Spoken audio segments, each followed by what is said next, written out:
నమస్తే, తెలుగు రాజ్యంకి స్వాగతం. నేను మీ సంధ్య. సంగీతానికి కులం లేదు, సంగీతానికి అవధులు లేవు. సంగీతం గురించి ఎంత చెప్పుకున్నా తక్కువే, చెప్పడానికి మనం సరిపోమేమో నిజంగా. పాశ్చాత్య సంగీత ఒరవడిలో భారతీయ సంప్రదాయ సంగీతం కనుమరుగైపోతుంది అన్న ఒక అంశాన్ని ఇతివృత్తంగా తీసుకొని అందరితో ఔరా అనిపించి, ఇది కదా మన తెలుగు దర్శకుడి సత్తా, ఇది కదా మన తెలుగు సినిమా సత్తా అనేసి నిరూపించిన చిత్రం శంకరాభరణం. అప్పటికి ఇప్పటికీ ఎప్పటికీ అమరకావ్యం, అజరామరమే. ఆ చిత్ర విశేషాలు తెలియజేయడానికి చరిత్రకారులు, సినీ రాజకీయ విశ్లేషకులు చిలగడ శ్రీకాంత్ గారు మనతో ఉన్నారు. ఆయన మాటల్లో. శ్రీకాంత్ గారు నమస్తే అండి. నమస్కారం సంధ్య గారు. నిజంగా ఒక సినిమా గురించి చెప్పాలంటే మనం సరిపోయేమో అనే కొన్ని సినిమాలు మన తెలుగు చిత్రసీమలో మనకున్నాయి. దాంట్లో శంకరాభరణం గురించి ఎంత చెప్పినా తక్కువే, ఎన్ని మాట్లాడినా తక్కువే. దర్శకుడి గురించి మాట్లాడాలా, నిర్మాత గురించి మాట్లాడాలా, హీరో హీరోయిన్ల గురించి మాట్లాడాలా, లేకపోతే మన మెయిన్ క్యారెక్టర్ సోమయాజులు గారి గురించి మాట్లాడాలా, లేకపోతే సంగీతం ఇచ్చిన కేవి మహాదేవన్ గారి గురించి మాట్లాడాలా, లేకపోతే ఆలపించిన బాలసుబ్రహ్మణ్యం గారి గురించి మాట్లాడాలా, పాటల రచయిత అసలు ఎవరి గురించి చెప్పమంటారు, సంభాషణ రచయిత జంధ్యాల గారి గురించి మాట్లాడాలా, ఇంకా మీరే చెప్పాలి ఇంకెవరి గురించి మాట్లాడాలి అనేది. చాలా ఆసక్తికరమైన, అత్యంత ఉత్తేజభరితమైనటువంటి అంశం ఏదైనా ఉంది అంటే తెలుగు సినిమా చరిత్రలో ఒక సువర్ణాధ్యాయాన్ని లిఖించుకుని తనదైనటువంటి పేజీ తెలుగు సినిమా చరిత్రలో శంకరాభరణానికి ముందు, శంకరాభరణానికి తర్వాత అని ఒక స్పష్టమైనటువంటి విభజన రేఖని నిర్దేశించినటువంటి చిత్రరాజం శంకరాభరణం. అందులో శంకరశాస్త్రి పాత్ర ఏదైతే ఉందో, శంకరశాస్త్రి పాత్రకు సంబంధించినటువంటి కోపం ఏదైతే ఉందో, అది విశ్వనాథ్ గారు తన కోపానంతా శంకరశాస్త్రి పాత్రకు నేను పెట్టేశానని చెప్పారు ఆయన. ఓకే, ఆ కోపం అంతా శంకరశాస్త్రి పాత్రలో నేను ఆ పాత్రకి ఆపాదించేశాను, దానిలోకి జేవి సోమయాజులు గారు పరకాయ ప్రవేశం చేశారని విశ్వనాథ్ గారు అంటారు. కానీ వంశీ గారి సినిమాకి సహాయ దర్శకుడిగా పనిచేశారు. అవునండి, వంశీ గారి సినిమాకి సహాయ దర్శకుడు. మరియు ఆ రోజుల్లో శంకరాభరణం సినిమా విడుదలైన తర్వాత వంశీ గారు రాసినటువంటి శంకరాభరణం సినిమా నవల అత్యధికంగా అమ్ముడుపోయింది. తిరిగి మళ్ళీ ఇప్పుడు ఈ సంవత్సరం విడుదలై మళ్ళీ అమ్ముడుపోతోంది శంకరాభరణం సినిమా నవల. వంశీ గారు ఆ రోజుల్లో ఈ సినిమాకు పనిచేసినటువంటి సహాయ దర్శకుడు కావడంతో ఆయన ఏమన్నారంటే, ఈ సినిమాలోని పాత్రలను అన్నిటినీ కూడా విశ్వనాథ్ గారు నటించి చూపించేవారు. ప్రతి పాత్ర ఈయన నటించిన దాంట్లో వాళ్ళు ఒక 25% చేస్తే బాగుండేది, దానినే దర్శకులు విశ్వనాథ్ గారు ఓకే చేసేవారు. అసలు ఆయనలాగా వీళ్ళు చేస్తేనని మేము అనుకునేవాళ్ళం అని వంశీ గారు చెప్పారు. అంటే విశ్వనాథ్ గారు అంత గొప్పగా చేశారు. సర్గం హిందీలో, అంటే తెలుగులో సిరిసిరిమొవ్వ, హిందీలో సర్గం అని చేశారు విశ్వనాథ్ గారు.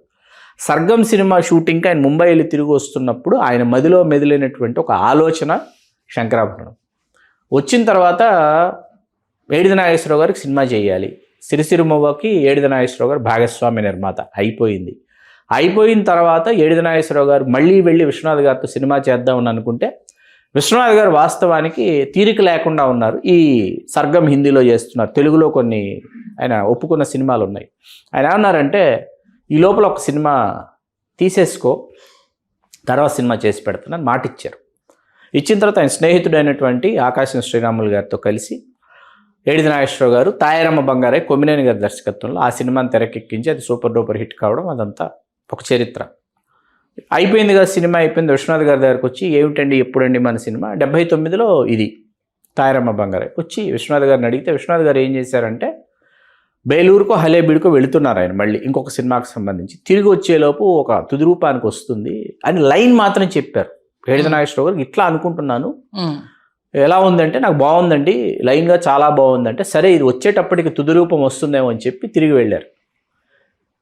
ఆయన తిరిగి వచ్చేలోపు ఈయన ఏడిది నాగేశ్వరరావు గారు మెడ్రాస్లో స్టేషనరీ షాప్కి వెళ్ళి తెల్ల కాగితాలు, పెన్నులు, ప్యాడ్స్, ఫైల్స్ అన్నీ కొంటుంటే వంశీ గారు దూరం నుంచి చూశారంట. గబగబా వెళ్ళిపోయి, సార్ మన కొత్త సినిమా కోసమైనా కొంటున్నారు ఇవన్నీ అన్నారంట. అవునయ్యా వంశీ, డైరెక్టర్ గారు బేలూరు హలేబీడు వెళ్ళారయ్యా, రాగానే మనకి సినిమా చేస్తానన్నారు, వచ్చేటప్పటికి ఇవన్నీ సిద్ధంగా ఉండాలి కదా అని చెప్తే వంశీ గారు సంబరపడిపోయారంట. ఎందుకంటే తాయారమ్మ బంగారయ్యకి కూడా వంశీ గారు పని చేస్తున్నారు. కంపెనీ నుంచి అసిస్టెంట్ డైరెక్టర్కి వంశీ గారిని పెట్టుకుంటారు. కంపెనీ నుంచి ప్రొడ్యూసర్ వైపు నుంచి ఒక అసిస్టెంట్ డైరెక్టర్ ఉంటాడండి. ఎప్పుడు డైరెక్షన్ డిపార్ట్మెంట్ తెచ్చుకున్న ప్రొడ్యూసర్ నుంచి ఒక అసిస్టెంట్ డైరెక్టర్ని పెడతారు. విశ్వనాథ్ గారు తిరిగి వచ్చిన తర్వాత కూర్చుని ఏడి నాగేశ్వరరావు గారి ఇంట్లో మేడ మీద ఆయన కథ వినిపిస్తూ ఒక్కొక్క పాత్రని ఆయన పరిచయం చేస్తుంటే అక్కడ ఉన్నటువంటి వాళ్ళందరూ ఏంటంటే అప్పుడే వాళ్ళు సినిమా మేము చూసేసామా అనేటటువంటి ఒక అనుభూతికి లోనయ్యారు ప్రతి ఒక్కరు. అంటే ఆయన ఆ పాత్రల్ని ఆ కథని నిజంగా అండి ఇది కథగా అందరం మనం ఏమనుకుంటామంటే కథగా చాలా గొప్ప కథ అనుకుంటామండి. కథగా అసలు గొప్ప కథ కాదు శంకరాభరణం, చాలా చిన్న కథ. అవును, కథనం చాలా గొప్పది. కథనం ఎంత గొప్పదంటే ప్రతి పాత్రకి ఒక ఔన్నత్యం ఉంది, ప్రతి పాత్రకి ఒక ఔచిత్యం ఉంది, ప్రతి పాత్రకి ఒక ప్రవర్తన ఉంది, ఒక శారీరక భాష ఉంది, ప్రతి పాత్రకి ఒక భావము భావవ్యక్తీకరణ, ప్రతి పాత్రకి ఒక సంభాషణల యొక్క చాతుర్యం ఉన్నటువంటి పాత్రలు. నిజ జీవితంలో విశ్వనాథ్ గారికి తారసపడిన పాత్రలు, ఆయన చూసినటువంటి పాత్రలు. మీరు ఏ పాత్ర తీసుకున్నా, మంజు భార్గవి గారి తల్లి పాత్ర వేసిన ఝాన్సీ గారు రత్నపాప ఆ పాత్ర పేరు, ఆ పాత్ర కూడా నిజ జీవితంలో నుంచి వచ్చినటువంటి పాత్రే, ఖచ్చితంగా నిజ జీవితంలో నుంచి వచ్చినటువంటి పాత్రే. అలా ప్రతి పాత్రనే ఆకలింపు చేసుకున్న విశ్వనాథ్ గారు ఇట్లా ఉంటాయి పాత్రలు, సజీవంగా ఉంటాయి. ఈ సజీవమైనటువంటి పాత్రలతో ఒక సజీవమైనటువంటి సినిమా.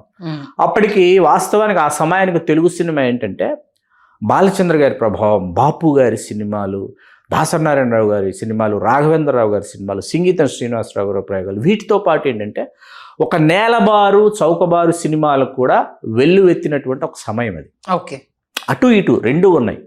అటువంటి సమయంలో ఏమైందంటే యాక్షన్ సినిమాలు, డిష్యూమ్ సినిమాలు, కార్ చేజులు, జీప్ చేజులు, ఫైట్లు, తుపాకుల స్మగ్లింగ్, దొంగలు, వీళ్ళందరూ వచ్చేసారు తెలుగు సినిమాలకు ప్రవేశించి. ఇవే బ్యాక్ టు బ్యాక్ సినిమాలు అన్నమాట. ఇదే సినిమా ఏమో అనుకుంటున్నటువంటి సమయంలో విశ్వనాథ్ గారు ఇట్లాంటి ఒక కథను ఆలోచించిన తర్వాత ఏంటి, ఈ శంకర శాస్త్రి అనే పాత్ర ఎవరు వేస్తారు? ఫస్ట్ శివాజీ గణేషన్ అనుకున్నారంట, కృష్ణరాజు గారు అనుకున్నారు, నాగేశ్వరరావు గారి దగ్గర కూడా వెళ్ళారు. ఓకే, నాగేశ్వరరావు గారి దగ్గరికి వెళ్ళిన తర్వాత ఏంటంటే నాగేశ్వరరావు గారికి అప్పటికి బాపు గారు వీళ్ళు ఏంటంటే త్యాగయ్య ప్రపోజల్ కూడా ఒకటి ఉంది. త్యాగరాజ రామాయణం, బాపు గారు రమణ గారు ఏంటంటే త్యాగరాజ రామాయణం అని చెప్పేసి త్యాగరాజ రామాయణం చెయ్యాలని నాగేశ్వరరావు గారి దగ్గర ఒక ప్రపోజల్ తీసుకొచ్చారు. ఎన్టీ రామారావు గారు శ్రీరాముడిగా, నాగేశ్వరరావు గారు త్యాగరాజస్వామిగా ఒక ప్రపోజల్ తీసుకొస్తే నాగేశ్వరరావు గారు అప్పుడు ఏంటి ఆ దసరా బుల్లోడు దగ్గర నుంచి అంటేనే ఆయన ఎగిరి దూకడాలు, అసలు పచ్చగడ్డి కోసేటి పడుచు పిల్ల అని చెప్పేసి కడవెత్తికి వచ్చింది కన్నెపిల్ల, ఈ వరవల్లో ఉన్నారు నాగేశ్వరరావు గారు. ఆయన అప్పుడిప్పుడే ఇటువంటివి నాకెందుకో నప్పవేమో సరిపోవేమో అనేటటువంటి నాగేశ్వరరావు గారు వాస్తవానికి విశ్వనాథ్ గారి తొలి చిత్ర కథానాయకుడు నాగేశ్వరరావు గారు. ఆత్మగౌరవం సినిమాతో దర్శకుడైంది విశ్వనాథ్ గారు నాగేశ్వరరావు గారి సినిమాతో. వాళ్ళ అన్నపూర్ణలో వాళ్ళు పరిచయం చేసిన దర్శకుడు. మధ్యలో ఏవో భేదాభిప్రాయాల వల్ల సినిమా చేయాలి, ఇది వచ్చింది. ఆయన నాకెక్కడో ఎందుకో ఇది నాకు కనెక్ట్ కావట్లేదని ఆయన తప్పించుకున్నారు. కృష్ణరాజు గారి దగ్గరికి వెళ్తే కృష్ణరాజు గారు సున్నితంగా తిరస్కరిస్తూ కృష్ణరాజు గారు మాట అన్నారు, ఏమండి ఈ పాత్ర చేయటానికి ఎవరో ఎక్కడో పుట్టుంటారండి, దయచేసి మాతో చేసి మీరు ఈ ప్రయోగం చేయొద్దు, ఎవరో ఎక్కడో పుట్టుంటారు ఈ పాత్ర చేయటానికి. అంటే కొంతమంది నేను విన్నది ఏంటంటే పెద్ద పెద్ద హీరోలతో చేస్తే వాళ్ళు ఎలివేట్ అవుతారు కానీ క్యారెక్టర్ ఎలివేట్ అవ్వదు, కొత్త వాళ్ళతో చేస్తే బాగుంటుందన్న ఒక సజెషన్ ఆయనకు ఇవ్వడం వల్ల సోమయాజులు గారు ఎంటర్ అయ్యారు అని. సోమయాజులు గారు ఏడిద నాగేశ్వరరావు గారు ఇద్దరు రంగస్థల మిత్రులు, రంగస్థల రోజుల నుంచి ఇద్దరు. మీకు అప్పటికి సోమయాజులు గారు వైజాగ్లో డిప్యూటీ కలెక్టర్గా చేస్తున్నారు. అప్పుడు ఏడిద నాగేశ్వరరావు గారు చెప్పారు ఏమని విశ్వనాథ్ గారు, అప్పుడు శివాజీ గణేషన్ గారిని కూడా వీళ్ళు కలిసి వచ్చారు. వచ్చిన తర్వాత శివాజీ గణేషన్ గారు కూడా సున్నితంగా తిరస్కరించిన తర్వాత అప్పుడు మీకు ఏంటంటే చర్చ ఏంటంటే ఏడిద నాగేశ్వరరావు గారు చెప్పారు, డిప్యూటీ కలెక్టరు నా స్నేహితుడు ఉన్నాడు జేవి సోమయాజులని ఉన్నాడు, మద్రాసు వచ్చి ఉన్నాడు, రారా కృష్ణయ్య అనే సినిమాలో యోగి గారిని ఆయన డైరెక్ట్ చేశారు. ఆయన చేసిన ఒకే ఒక సినిమా యోగి, ఆయన పేరు యోగి గారు. చాలా సినిమాలు సింగీతం శ్రీనివాసరావు గారికి కో డైరెక్టర్గా, ముత్యాల సుబ్బయ్య గారి సినిమాలకు పనిచేశారు ఆయన. యోగి గారి డైరెక్షన్లో చేశాడు. యోగి కూడా నా స్నేహితుడే, జేవి సోమయాజులు పిలిపిస్తాను డిప్యూటీ కలెక్టర్ ఒకసారి చూడండి అంటే పిలిపించమన్నారు. ఆయన వచ్చాడు. వచ్చిన తర్వాత ఫుల్ క్రాఫ్ అండ్ హెయిర్తో వచ్చాడు ఆయన. హెయిర్ ఉంది ఆయనకి. చూశారు విశ్వనాథ్ గారు, చూసి ఏమన్నారంటే ఆయనతో అన్నారు, సార్ మీరు డిప్యూటీ కలెక్టర్ అంటున్నారు, గుండు కొడతాం, పిలక పెడతాము, మేకప్ టెస్ట్ చేస్తాం, గెటప్ టెస్ట్ చేస్తాం, చేసి చూసుకుని ఓకే అనుకుంటే ఈ పాత్ర మీకు ఇస్తాం, లేకపోతే ఏమనుకోకూడదంటే సరేనండి, ఆ కుట్టిన సగం గుండుతో ఇట్టించిటే సెలెక్ట్ అవ్వలేదు, ఇట్టించిటే తిరుపతికి వెళ్ళిపోయి మొత్తం తలనీళ్ళు ఇచ్చేసి తర్వాత విధుల్లోకి వెళ్ళిపోతాను, గెటప్ టెస్ట్ చేసుకోండి అన్నాడు. అలా ఆయనకి ఆ పిలక పెట్టి మొత్తం అదంతా ఉండుకొట్టి ఫోటోషూట్ చేసిన తర్వాత ఏంటంటే అర్థమైంది, నా శంకర శాస్త్రి ఈయన అని చెప్పి విశ్వనాథ్ గారికి అర్థం. తులసి పాత్ర ఎవరు చేయాలి, ఏ హీరోయిన్ని అడగాలి, ఏ హీరోయిన్ చేస్తుంది ఒక వేశ్య పాత్ర. తులసి అనే ఆ పేరు పెట్టడంలోనే చాలా పవిత్రమైనది అర్థం వచ్చేలాగా తులసి అనే పేరు పెట్టారు ఆ పాత్రకి. ఆ పాత్రకి ఆ పేరు పెట్టడంలో కూడా ఒక ఔచిత్యం ఉంది, క్యారెక్టరేషన్ కూడా అద్భుతం. మీకు ఎందుకన్నా చెప్తా, విశ్వనాథ్ గారి మదిలో మెదిలిన ఆలోచన ఏంటంటే నాకు చివరిలో మీరు గుర్తు చేయాలి. ఓకే, గుర్తు చేస్తే చెప్తా, సరే గుర్తు చేయకపోయినా చెప్తా. మనం అంటే ఫ్లోలో మర్చిపోయినా మళ్ళీ కామెంట్లలో మన ప్రేక్షకులు వీక్షకులు అడుగుతున్నారు కాబట్టి. తులసి పాత్రకి ఏంటంటే విశ్వనాథ్ గారు ఏడిది నాగేశ్వర గారు ఏదో ఫంక్షన్కి వెళ్ళి వస్తుంటే, ఈవిడ ఏదో సినిమా ఫంక్షన్కి వెళ్ళి వస్తుంటే మంజు భార్గవ్ గారు క్లాసికల్ డాన్సర్ అండి. అప్పటికి మద్రాసులో క్లాసికల్ డాన్స్ నేర్చుకున్నారు. అప్పటికి యమగోళ ఈ సినిమాలన్నింటిలో వ్యాంప్ వేషాలు వ్యాంప్ అంటే డాన్సర్ వేషాలు వేస్తున్నారు. ఆవిడ బ్రహ్మాండమైన డాన్సర్, కూచిపూడి డాన్సర్. ఇవాళకి అద్భుతంగా బెంగళూరులో అద్భుతంగా డాన్స్ స్కూల్ నిర్వహిస్తున్నారు మంజు భార్గవ్ గారు. ఆవిడ్ని వీళ్ళు ఆ ఫంక్షన్కి వెళ్ళి వస్తుంటే ఆ పన్నీర్ చల్లుతూ గులాబీలు అందించే ప్రోగ్రామ్ లో ఉంది ఈవిడ. విశ్వనాథ్ గారికి ఆ పెద్ద పెద్ద కళ్ళు విశ్వనాథ్ గారిని ఆకర్షించాయి. చూసి ఏడిది నాగేశ్వర గారు చెప్పండి, ఆ పెద్ద పెద్ద కళ్ళు ఉన్న అమ్మాయి ఎవరు అంటే మంజు భార్గవ్ వ్యాంప్ వేషాలు పిలిపించండి అన్న. ఏం పాత్ర కానీ, తులసి పాత్ర అంటే తులసి పాత్రక. అప్పటికి ఆవిడ నాయకుడు వినాయకుడు ఒక సినిమా, నాగేశ్వరరావు గారి సినిమా, అందులో కూడా ఆవిడ వ్యాంప్ క్యారెక్టర్. ఆ సినిమాల్లో అంతా వ్యాంప్ వేషాలు వేసిందండి. అంటే పిలిపించవయ్యా నువ్వు ముందు అన్నారు. పిలిపించిన తర్వాత ఆ పెద్ద బొట్టు పెట్టి ఆవిడకి నిండుగా అసలు ఆ చీర కట్టేటప్పటికి ఆ కళ్ళకి ఆ పెద్ద బొట్టుకి ఆవిడ ఎంత బాగుంటారంటే ఆ సినిమాలో చాలా. ఆవిడ నా పాత్రకి వాస్తవానికి మాధవాచార్యుల పాత్ర సాక్షి రంగారావు గారి చేతి వేయించాలని అనుకున్నారు విశ్వనాథ్ గారు. విశ్వనాథ్ గారికి సాక్షి రంగారావు గారు అంటే చాలా ఇష్టం. సాక్షి రంగారావు గారు ఇస్ గ్రేట్ ఆర్టిస్ట్, అందులో ఎవరికీ సందేహం లేదు. కాకపోతే ఏడిది నాగేశ్వర గారు వాదించారు, ఏమండి శంకర శాస్త్రిని ఏరా అనాలంటే అక్కడ సాక్షి రంగారావు గారు సరిపోరు, పర్సనాలిటీ పరంగా సరిపోరు. అసలు ఏరా ఏమై శంకరం రే ఏరా అనాలంటే ఆ పాత్రకి స్థాయి ఉండాలి, ఆ ఆర్టిస్ట్కి ఒక స్థాయి ఉండాలి. స్టేజ్లో ఉన్న ఆర్టిస్ట్ వేస్తేనే ఇది పండుతుంది. అప్పుడు అల్లు రామలింగయ్య గారు అంటే మొదటి సినిమాలో కూడా విశ్వనాథ్ గారి మొదటి సినిమా ఆత్మగౌరవం నుంచి కూడా అద్భుతమైన పాత్రలు. అప్పటికి కాలం మారింది చేశారు, చెల్లెలు కాపురంలో చేశారు, పిసినిగుట్టి పబ్లిష్, అద్భుతమైన పాత్రలు చేశాడు ఆయన. ఆయనే ఇందులో మృదంగ విద్వాంసుడు, ఇందులో వెంటనే పక్క వాయిద్యం అంటారు, పక్క వాయిద్యం కింద మార్చారు సాక్షరం గారు. చాలా మంచి సన్నివేశం ఉంటుంది సెకండ్ హాఫ్. మనకి మన డబ్బులు లేకపోతే అద్భుతం అసలు ఆ సన్నివేశం. అప్పు తీసుకొని వచ్చి ఆయన అది సీరియస్లీ అక్కడ జంధ్యాల గారు రాసిన మాటలండి, సుఖాల్ని కాదు కష్టాల్ని కూడా కలిసి పంచుకుందాం అంటాడు ఆయన. అది నిజమైనటువంటి స్నేహధర్మంలో, అంటే తన దగ్గర పనిచేసినటువంటి వాడి కష్టాన్ని కూడా నేను గుర్తించాలి అనేటటువంటి అద్భుతం అసలు ఆ సన్నివేశం. జంధ్యాల గారి సంభాషణ అండి. జంధ్యాల గారు నాకు ఏడిది నాగేశ్వర గారు చెప్పిన విషయం, నేను సినిమా పరిశ్రమలో నా తండ్రి తర్వాత, నాకు జన్మనిచ్చిన తండ్రి తర్వాత నేను నాన్నగారుని పిలిచింది ఏడిది నాగేశ్వరరావు గారిని. నా జీవితంలో అంత గౌరవం ఇచ్చాను ఏడిది నాగేశ్వరరావు గారిని, అంత గౌరవించాను, ఆయన నన్ను అంతే ప్రేమించారు. ఆయన ఒక విషయం చెప్పారు నాకు, శ్రీకాంత్ లెఫ్ట్ సైడ్ నోట్స్ ఎంత గొప్పగా ఉంటుందో, అంటే విశ్వనాథ్ గారు రాసుకున్న screen play left side notes ఎంత అద్భుతమో, రైట్ సైడ్ నువ్వు డైలాగ్ చదివితే ఈ సినిమా సంభాషణలు అన్నీ 15 పేజీలు మొత్తం సినిమాలో ఉన్న సంభాషణలన్నీ వరుసగా రాస్తే, వరుస క్రమంలో రాస్తే 15 పేజెస్ దాటం, 15 పేజీలు మెంచో డైలాగ్స్ అంతే ఉంటాయి. లెఫ్ట్ సైడ్ స్క్రీన్ ప్లే ఎంత అద్భుతంగా ఈయన ఎంత నెరేటివ్గా రాశాడు విశ్వనాథ్ గారు. సంభాషణలు అతి తక్కువ సంభాషణలు అంత గొప్పగా జంధ్యాల గారు రాశారు. కాబట్టి ఏంటంటే ఈ సినిమా యొక్క వెయిట్ మీకు సమతూకంలో మీకు ఇట్లా ఉంటుంది వెయిట్. శంకరాభరణం వెయిట్ తీసుకుంటే మీరు ఇట్లుంటుంది, మీకు ఇలా ఉంటుంది, మీకు సమతూకం. స్క్రీన్ ప్లే గొప్పదా, డైలాగ్స్ గొప్పవా, డైలాగ్స్ గొప్పవా, స్క్రీన్ ప్లే గొప్పదా, మనకు అర్థం కాదు. అక్కడ ఒక మ్యాజికల్ రియలిజం అంటారు, అది వర్కౌట్ అయింది ఈ సినిమాలో. మీకు మంజు భార్గవి గారి పాత్ర, అల్లు రామలింగయ్య గారి పాత్ర, ఆ తర్వాత చంద్రమోహన్ గారు లేరు ఇందులో ఇంకెవరో అనుకున్నారు, కాదనుకున్నారు, అవును అనుకున్నారు, రకరకాల పేర్లను అనుకుని చంద్రమోహన్ గారు వచ్చారు ఇందులోకి.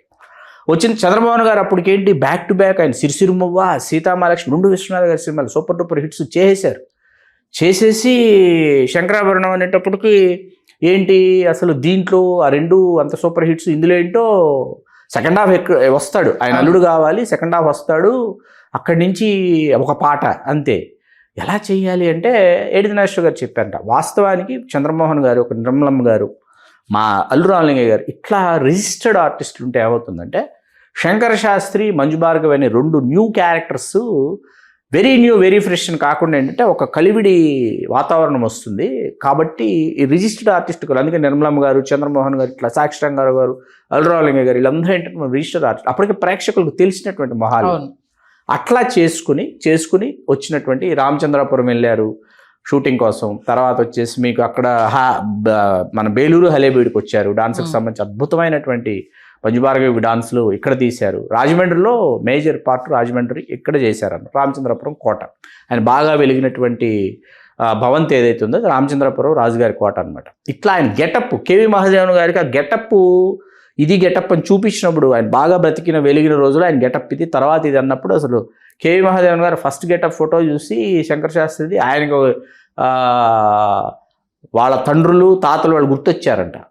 ఇలా ఉండేవాళ్ళు, విద్వాంసుల కుటుంబంలో పుట్టేవా అని చెప్పేసి ఆయన అసలు వేటూరు సుందరరామమూర్తి గారిని గీత రచయితగా తీసుకున్న తర్వాత సందర్భాలు వివరించి, సన్నివేశాలు వివరించి, కళ్ళకు కట్టినట్టు వివరించిన తర్వాత చాలా కష్టపడి రాయాల్సి వస్తుందేమో అనుకుంటే ఆయన హాయిగా, ఆనందంగా దాన్ని ఆస్వాదిస్తా చాలా సులభంగా రాసేస్తుంటే, ఏది శంకరానాథ శ్రీరాపురా కావచ్చు, రాగంతానం పల్లవి కావచ్చు, ఆయన అసలు ఆడుకుంటున్నాడు అనమాట. ఆయన పదాలతో, మాటలతో, ఆ పాటలతో అసలు ఏంటి దొరకనటువంటి సేవ తప్ప మిగతావన్నీ కూడా ముందుగా పూర్తిగా రాసేసినటువంటి పాటలు అనమాట. విషయంలో కూడా బాగా డిస్కషన్ జరిగింది. ఏదండి? మంగళంపల్లి బాలకృష్ణ గారిని, బాలమురళీ కృష్ణ గారిని తీసుకుందామండి. అంటే బాలసుబ్రహ్మణ్యం గారు క్లాసికల్ టచ్ కొంచెం తక్కువ అనేసి, క్లాసికల్ నేర్చుకోలేదు బాలసుబ్రహ్మణ్యం గారు. ఆయన అంత స్పష్టంగా పలకగల రాగయుక్తం ఇదంతా ఉంటుంది కదా అని అంటే, మహాదేవన్ గారు ఆయన పాటలు విన్నాక అసలు వెళ్ళి ఆలింగనం చేసేసుకున్నారంటగా. కాదండి, ఇక్కడ ఏం జరిగిందంటే మంగళంపల్లి బాలమురళీ కృష్ణ గారిని అనుకున్న మాట వాస్తవం. మనం వెళ్ళి మంగళంపల్లి బాలమురళీ కృష్ణ గారిని శాస్త్రీయంగా ఇవన్నీ పాడాలని అడిగేటటువంటి చనువు మనందరికీ ఉందా? అప్పటికి ఆయన శిఖరం మీద ఉన్నారు బాలమురళీ కృష్ణ గారు శాస్త్రీయ సంగీతం, కర్ణాటక శాస్త్రీయ సంగీతం. ఆలోచించి ఏం చేశారంటే పుహళేంది గారిని, కేవి మహాదేవన్ గారు సహాయకులు ఎవరైతే పుహళేంది గారు ఉన్నారో, పుహళేంది గారిని కేవి మహాదేవన్ గారు ఎప్పుడు అప్పు అనే పిలిచేవారు. ఈ పుహళేంది గారు ఏం చేశారంటే బాలసుబ్రహ్మణ్యం గారే పాడాలని పట్టుబట్టింది పుహళేంది గారు. ఎందుకు అన్న చర్చ జరిగింది. బాలు గొంతులో ఒక ఫీల్ ఉంటుంది, ఆ ఫీల్ కావాలి. శాస్త్రీయ సంగీతం కంటే శాస్త్రీయ సంగీతంతో పాటు ఆ ఫీల్ కావాలి. శాస్త్రీయ సంగీత విద్వాంసులు ఎలా పాడతారంటే, మేము పాడుతున్నాం చూసారా, పలాని రాగాన్ని ఎలా పాడుతున్నాం, శంకరాభరణం రాగాన్ని అని ఆలపిస్తారు. ఒక తెలియనటువంటి ఒక కించిత్ గర్వం ఉంటుంది. బాలు గారు ఆ గర్వం లేకుండా ఆర్తితో పాడతాడు. బాలు ఆర్తితో పాడటం కావాలంటే ఎలా నేర్పించాలి బాలసుబ్రహ్మణ్యం గారికి ఇప్పుడు అని బాలసుబ్రహ్మణ్యం గారికి ఆ శాస్త్రీయ సంగీతానికి సంబంధించిన ఈ గీతాల్ని ఎలా పలకాలి అన్నది టేప్ రికార్డర్లో టేప్ చేసి ఆయన వినిపించారు. వినిపించింది ఆయన విన్నారు, విని నేర్చుకొని పాడాడు బాలసుబ్రహ్మణ్యం గారు. ఆ రాగం ఆలపించాలి కదా, రాగం ఆలపించాలంటే సంగీతం తెలిసి ఉండాల్సిన పని లేదు. వినికిడి శక్తితో, వినికిడి జ్ఞానంతో కూడా పాడి నిరూపించినటువంటి గాయకుడు ఎస్పి బాలసుబ్రహ్మణ్యం గారు. అందుకే మనం బాలసుబ్రహ్మణ్యం గారికి సంబంధించి చేసినటువంటి విశ్లేషణలో భారతీయుల బహుజన్మల పుణ్యఫలం ఎస్పి బాలసుబ్రహ్మణ్యం అన్నాం మనం. అలా బాలసుబ్రహ్మణ్యం గారు ఇక్కడ విశ్వనాథ్ గారు, చంద్రమోహన్ గారు, బాలసుబ్రహ్మణ్యం గారు వరుసకు సోదరులు అవుతారు. విశ్వనాథ్ గారు వెళ్ళి బాలసుబ్రహ్మణ్యం గారు నాన్నగారు సుప్రసిద్ధ హరికథ విద్వాంసులైన శ్రీపతి పండితారాధ్యుల సాంబమూర్తి గారు ఆయన అడిగారంట, బాబాయ్ కొంచెం ఒళ్ళు దగ్గర పెట్టుకుని జాగ్రత్తగా పాడాలి, మరి మనవాడు మణి అంటారు వాళ్ళు, బాలు అని పిలవరు, మణి మరి నువ్వు కొంచెం చెప్పవా అన్నారంట. అంటే బిజీ కదా బాలు గారు, అప్పుడు వెరీ బిజియెస్ట్ సింగర్ అనమాట. నేను చెప్పడం ఏంటి, అన్నగా నీకు హక్కు ఉంది, బాధ్యత ఉంది, తీసుకెళ్ళి కట్టేసి పాడించుకో అన్నారంటే ఆయన. అలా తెచ్చుకొని బాలసుబ్రహ్మణ్యం గారి చేత పాడించుకొని ఒక్కొక్కరు మామూలు సాధన చేశారా, మామూలు శోధన చేశారా, ఒక్కొక్క పాత్ర పరకాయ ప్రవేశం. సినిమా ఏంటంటే పూర్తయిన తర్వాత సినిమా 3 నెలల పాటు వేస్తూనే ఉన్నారు అమ్మడానికి సినిమాని. షోల మీద షోలు ఒక ప్రింట్ పాడైపోయింది వేసి ఉదయం ఒకరు, మధ్యాహ్నం ఒకరు, సాయంత్రం. తమిళనాడు, ఆంధ్రప్రదేశ్ కంటే ముందు తమిళనాడు అమ్ముడిపోయింది. డిస్ట్రిబ్యూటర్స్ తమిళనాడు స్టేట్ మొత్తం. మనోరమ గారు, సౌందరరాజన్ గారు కూడా చాలా గొప్ప యాక్టర్. వీళ్ళు కొనుక్కున్నారు, తమిళనాడు, కేరళ వీళ్ళు కొనుక్కున్నారు సినిమా. రాజ్యలక్ష్మి గారి పాత్ర ఒక్కటే చివరి వరకు జ్యోతి గారు వేయాలి. తూర్పు వెళ్లే రైల్లో చేసిన జ్యోతి గారు చెయ్యాలి. ఓకే. చాలా మందిని అసలు ఆ పాత్రకి జరిగినన్ని ఆడిషన్స్ ఏ పాత్రకు జరగలేదు. జ్యోతి గారు వెయ్యాలి, చివరి నిమిషంలో రాజలక్ష్మి గారు వచ్చి ఓకే అయిపోయారు. బాలనటి తులసి గురించి వస్తా ఆవిడ దెబ్బలాటకు వచ్చేస్తారు ఆవిడ గురించి మాట్లాడదు. అప్పటికి బాలనటిగా ఆవిడ చాలా అప్పటికే ప్రాచుర్యం పొందినటువంటి నటి. ఎందుకంటే సీతామహాలక్ష్మిలో అద్భుతమైన పాత్ర చేసింది. చాలా మంచి పాత్ర. అక్కడి నుంచి ఏంటంటే కొనసాగించాలని అనుకున్నారు. ఇక్కడ ఈ పాత్రకి అబ్బాయి గెటప్ కి షిఫ్ట్ చేయడం అది చెయ్యాల్సింది వచ్చి మన రవిశంకర్ అండి, సాయి కుమార్ గారు సోదరులు రవిశంకర్ గారు చెయ్యాలి ఆ పాత్ర. ఓకే. మన రవిశంకర్ గారు డబ్బింగ్ బొమ్మాళి రవిశంకర్ గారు చెయ్యాలి ఆ పాత్ర. కానీ హైట్స్ మ్యాచ్ అవుట్ అంటే పొడుగు అయిపోతాడని చెప్పి ఇంతే ఉండాలి, ఇంకొంచెం పొడుగు ఉంటాడు ఆయన కాబట్టి సాఫ్ట్నెస్ ఉండాలి. అందుకే కాంపెన్సేషన్ గా పాపం రవిశంకర్ గారిని సప్తపదిలో పెట్టారు. సప్తపదిలో కాంపెన్సేట్ చేశారు. గోవులు తెల్లన అది ఆ పాట మొత్తం అక్కడ కాంపెన్సేట్ చేశారు రవిశంకర్ గారిని. ఇక్కడ తులసి గారిని తీసుకున్నారు. తులసి గారి సెకండ్ హాఫ్ మొత్తం ఇంక ట్రావెల్ తులసి గారి అంతే. అలా సినిమా ఏంటంటే ఒక దృశ్యకావ్యం రూపుదిద్దుకునే ముందు, ఒక దృశ్యకావ్యం పూర్తి అయిపోయే ముందు ఏంటంటే ఒక భయము, ఒక భక్తి, ఒక నిశ్శబ్దం ఉంటుంది. నాకు మళ్ళీ ఆశ్చర్యం అనిపించిన విషయం ఏంటంటే 2-3 days 1 week వరకు ఫ్లాప్ టాక్ వచ్చిందంట కదా సినిమా. కాదు, ఫ్లాప్ టాక్ కాదు. మీకేంటంటే మొదటి వారం ప్రేక్షకులు లేరు. మొదటి వారం నాకు ఇప్పటికీ బాగా గుర్తుంది. మెయిన్ థియేటర్ మాకు జ్యోతి అని వేశారు. జ్యోతి వేసిన మొదటి వారం మాకు అసలు టాక్ తెలియదు, ఎవరికీ తెలియదు మాకు. ఇంట్లో ఏంటి విచిత్రమైన విషయం ఏంటంటే సినిమాకి ముందే పాటల క్యాసెట్ వచ్చి పాటలు ఇంట్లో మోగుతున్నాయి. శంకరనాథ శ్రీరాపర, రాగంతానం పల్లవి, ఇవన్నీ ఓంకారనాదానుసంధానం అవగానమే, శంకరాభరణము టైటిల్ సాంగ్, ఇవన్నీ సామజవరగమన, ఇవన్నీ దొరకనటువంటి సేవా బ్రోచెవారు మారుమోగుతున్నాయి. మాకేంటంటే మా చిన్నతనంలో ఇప్పుడు మా ఇంట్లో విని కీర్తనలు, త్యాగరాజ స్వామి కీర్తనలు, అన్నమాచార్య కీర్తనలు, ఈ కీర్తనలన్నీ విని ఆ కీర్తనలలో కూడా ఇవి ఒక భాగము అని వింటున్నాం. సినిమా పాటలు అని అనుకోవటంలా చాలామంది శంకరాభరణం ఓహో పాటలు, ఓహో ఇవేవో కీర్తనలు అని వింటున్నాం. కానీ సినిమా పాటలు ఆయన ఎవరో తెలియదు, జేవి సోమాజిల్ గారు ఎవరో తెలియదు, వింటున్నాం అనమాట. గ్రామ్ఫోన్ ఉండేది, గ్రామ్ఫోన్ రికార్డ్స్. ఓకే.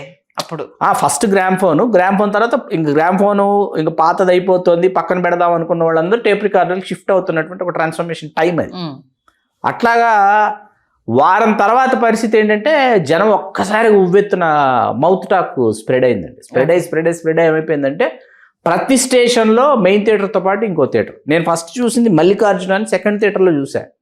మ్యాట్నీకి వెళ్ళి మా అత్తయ్యతో, మా వసుంధరాదేవి గారితో మ్యాట్నీ చూసి ఇంకా మరుసటి రోజు నుంచి పరిస్థితి ఏంటంటే ఎవరో ఒకరు శంకరాభరణానికి main theatre or second theatre ఖచ్చితంగా వాళ్ళతో పాటు వెళ్ళి చూసినటువంటి అనుభవాలు. అలాంటి ఏడిది నాగేశ్వరరావు గారితో కలిసి ఎంతో కొంత ప్రయాణం చేస్తాం, మాట్లాడతాం అని అనుకోలేదు. భగవంతుడు ఇచ్చినటువంటి ఒక వరం. నాకు ఎంటైర్ సినిమాలో అంటే మన ఫ్యూజన్ స్టార్ట్ అవుతుంది టైంలో వీళ్ళ మేడ మీద ఆ సంగీతం వెళ్ళి పోటీ ఇస్తారు కదా, అంటే వాళ్ళ ర్యాప్ ఈయన పాడగలుగుతారు, ఈయన శాస్త్రీయ సంగీతాన్ని వాళ్ళు పాడలేదు. మోహన్ మిత్ర గారు, ఏడిది శ్రీరామ్ గారు చూపించిన విధానం అది సినిమాకి అద్భుతమైనటువంటి. అంటే మీకు శంకరాభరణం విడుదలైన తర్వాత సంగీతం నేర్చుకోవాలి అని సంగీత విద్వాంసుల దగ్గరికి పరిగెత్తుకు వెళ్ళిపోయినటువంటి చిన్నారులు ఉన్నారండి. తల్లిదండ్రులు వాళ్ళని తీసుకెళ్లి సంగీతం నేర్పించాలి అని చెప్పేటటువంటి అటువంటి భావావేశం సినిమా కలిగించాలి. మన అమర్ అక్బర్ ఆంటోనీ గురించి మాట్లాడుకుంటూ మనం ఏమన్నామంటే ఏ సినిమా అయినా, ఏ సంగీతమైనా, ఏ కళారూపమైనా జాతినో మతాన్నో ప్రాంతాన్నో కలిసికట్టుగా కలిపుంచేది కావాలని ఎలా మాట్లాడామో అలా శంకరాభరణం లాంటి సినిమాలు మన సంస్కృతిని కాపాడాయి, మన విద్వత్తును కాపాడాయి, వాటిని గౌరవించాలని చెప్పాయి, వాటిని కాపాడుకోవాలని చెప్పాయి, వాటిని పరిరక్షించుకోవాలని చెబుతూ వాటిని కొనసాగించడానికి భావితరాల వాళ్ళు వాటిని అధ్యయనం చేయాలని కూడా చెప్పాయి. నాకు మరీ ఆశ్చర్యకరమైన విషయం ఏంటంటే డైరెక్ట్ తెలుగులోనే తమిళ్లో ఆడితే అసలు మిగతా దాంట్లో భాషతో సంబంధం లేకుండా అన్ని రాష్ట్రాల్లో పాటలు తెలిగాయి, పాటలన్నీ తెలిగాయి. మీరు కేరళ వెళ్ళినా పాటలు తెలిగాయి, డైరెక్ట్ తెలుగు. రిసీవ్ చేసుకుని సూపర్ హిట్ చేశారన్నప్పుడు చాలా ఆశ్చర్యం అనిపించింది. మీకు ఇటలీ ఫిలిం ఫెస్టివల్ అండి, ఇటలీ ఫిలిం ఫెస్టివల్ ప్రపంచంలో 10 అత్యుత్తమ చిత్రాలు ఒక్కసారి ప్రదర్శిస్తారండి. ప్రపంచంలోని అత్యుత్తమ 10 చిత్రాలు ఒకేసారి ప్రదర్శిస్తారు. రోమ్లో ఈ సినిమా ప్రారంభం అవుతోంది ఇంగ్లీష్ సబ్‌టైటిల్స్తో. ప్రారంభమైన తర్వాత వాన్చినుకులు పడుతున్నాయి. ఓపెన్ ఎయిర్ థియేటర్, వాన్చినుకులు పడుతున్నాయి. పిన్ డ్రాప్ సైలెన్స్, వర్షం పడుతుందేమో అని లేవటం కానీ, వర్షం ఏమైనా పెద్దదవుతుందేమో అని అసహనం కానీ ఏమీ లేకుండా ప్రేక్షకులు అలా కూర్చుని సినిమా పూర్తి అయిపోయేంత వరకు భాష రాకపోయినా సబ్‌టైటిల్స్తో చూసి లేచి అందరూ స్టాండింగ్ ఓవేషన్ ఇచ్చారు శంకరాభరణం సినిమా. అది ఒక తెలుగు సినిమాకి దక్కినటువంటి అరుదైన గౌరవం అని ఎంతమందికి తెలుసు. ఆ గౌరవాన్ని తీసుకొచ్చినటువంటి దర్శక నిర్మాతలు కె విశ్వనాథ్ గారు, ఏడిద నాగేశ్వరరావు గారికి మనం శిరస్సు వంచి పాదాభివందనం చెయ్యాలి. నేషనల్ అవార్డు గురించి చెప్పలేదు. ఉత్తమ జాతీయ చిత్రం మొట్టమొదట బంగారు కమలం తీసుకొచ్చినటువంటి సినిమా, మొట్టమొదటి సినిమా శంకరాభరణం. బాధకరించే విషయం ఏంటంటే డైరెక్టర్ మన మధ్య లేకపోవడం, అద్భుతంగా నడిచిన సోమయాజులు గారు లేకపోవడం, వేటూరు సుందరమూర్తి గారు, బాలసుబ్రహ్మణ్యం గారు లేరు, కేవి మహదేవన్ గారు, జంధ్యాల గారు, చంద్రమోహన్ గారు వీళ్ళందరూ పరమపదించడము చాలా చాలా బాధ. సాక్షరం గారు, డబ్బింగ్ జ్ఞానక్ గారు ఉన్నారు, రాజ్యలక్ష్మి గారు ఉన్నారు, బేబీ వరలక్ష్మి గారు, రాజ్యలక్ష్మి గారు చిన్నప్పుడు, మంజు భార్గవి గారు, తులసి గారు, వీళ్ళున్నారు. నిజంగా అసలు అంతమంది. మంజు భార్గవి గారు ఏంటి, సినిమా పూర్తయిన తర్వాత ఆవిడ బెంగళూరు వెళ్ళిపోయి అప్పుడే డాన్స్ ఇన్స్టిట్యూట్ మొదలు పెట్టేశారు. ఇంకా నేను సినిమాలో నటించిన చాలు, శంకరాభరణం మిగిల్చిన సంతృప్తి చాలు. శంకరాభరణం నైట్స్ విదేశాల్లో గుర్తు చేయమన్నారు. తులసి పేరు ఎందుకు పెట్టారు దానికి సంబంధించి కాదు ఈ కథాంశం ఆయన మదిలో ఎలా మెదిలింది అన్నది గుర్తు చేయమన్నారు. ఓకే. త్యాగరాజస్వామికి తిరువయ్యారులో, ఇది త్యాగరాజస్వామి ఇక్కడ శివైక్యం చెందారు, ఇది ఆయన ఖననం చేసిన చోటు అని తెలిసిన తర్వాత దేవదాసి అయినటువంటి బెంగళూరు నాగరత్నమ్మ గారు ఆయనకి సమాధి కట్టించారు త్యాగరాజస్వామికి తిరువయ్యారులో, తమిళనాడు. ఆయన శివైక్యం చెందిన తమిళనాడులోనే కదా. బెంగళూరు నాగరత్నం గారు దేవదాసి. ఇవాళకి త్యాగరాజస్వామి వారి జయంతి సందర్భంగా అక్కడ ఆరాధనోత్సవాలు జరుగుతాయి. దేశంలో ఉన్నటువంటి సుప్రసిద్ధ సంగీత విద్వాంసులందరూ, మరీ ముఖ్యంగా దక్షిణ భారతదేశంలో ఉన్నటువంటి శాస్త్రీయ సంగీత విద్వాంసులందరూ ఆ రోజు అక్కడికి చేరి వారు చేసేటటువంటి అద్భుతమైనటువంటి అజరామరమైనటువంటి కచేరీ అనన్య సామాన్యం, అపూర్వం, అపురూపం.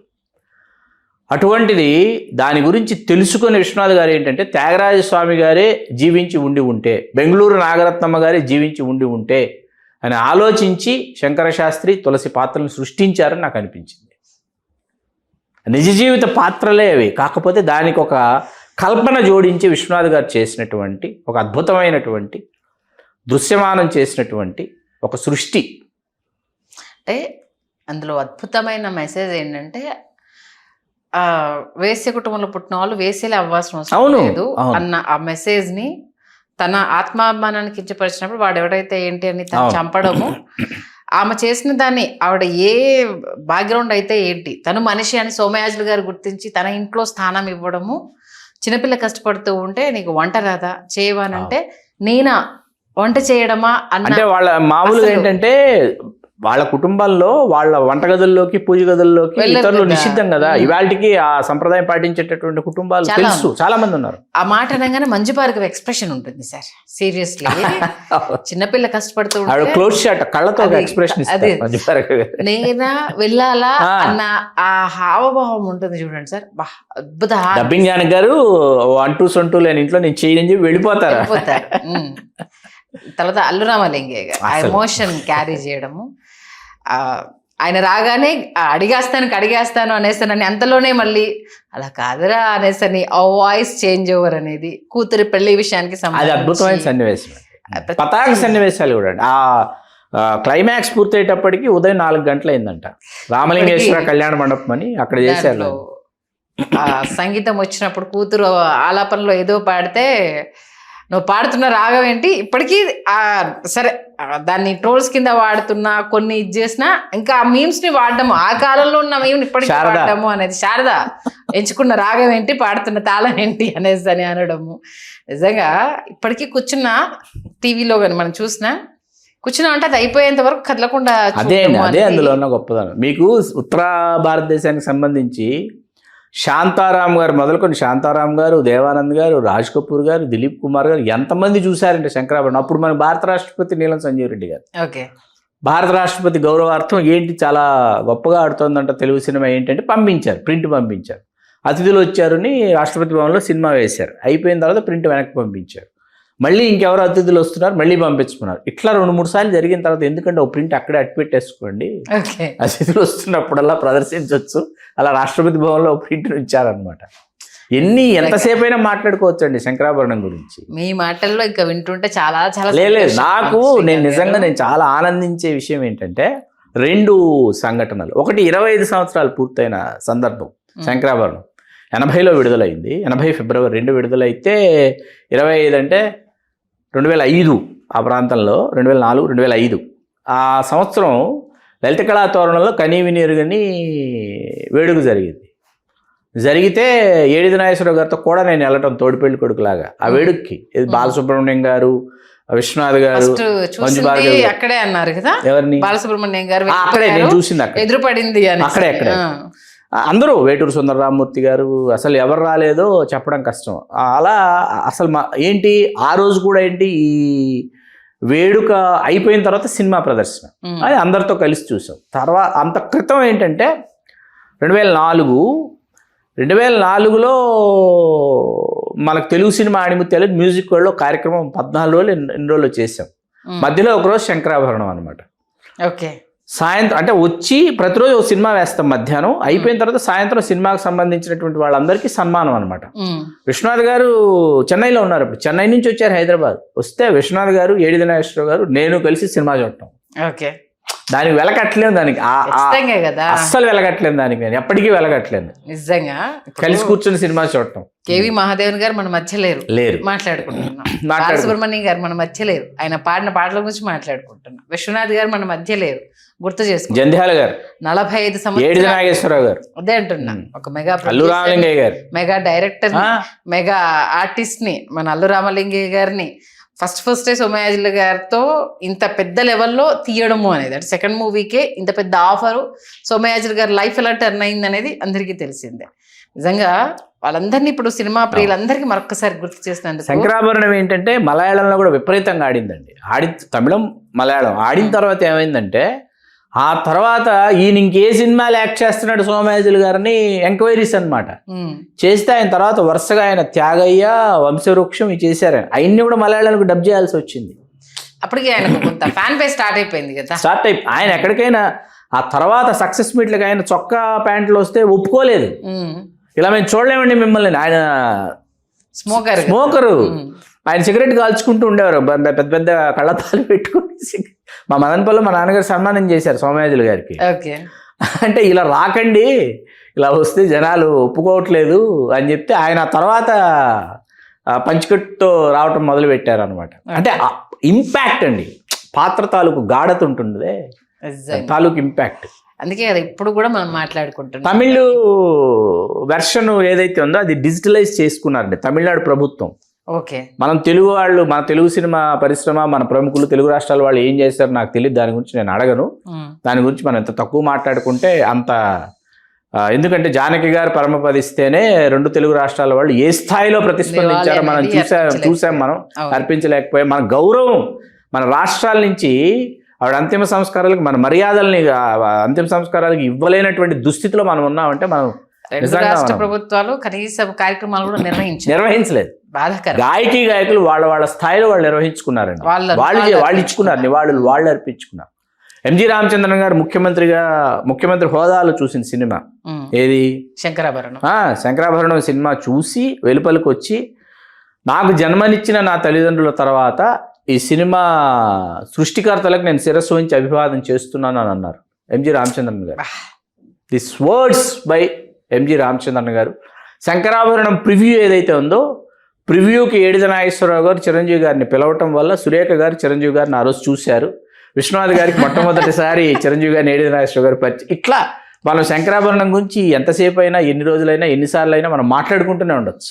ఓకే, మరొక్కసారి ప్రేక్షకులను అలరించి ఆ కాలానికి అలా తీసుకెళ్ళి ఆ క్యారెక్టరేషన్, పిక్చరేషన్ ఇలా జరిగింది అని మా ఊహకి చూపించినందుకు నిజంగా నిజంగా ధన్యవాదాలు శ్రీకాంత్ గారు. ధన్యవాదాలు సంధ్య గారు.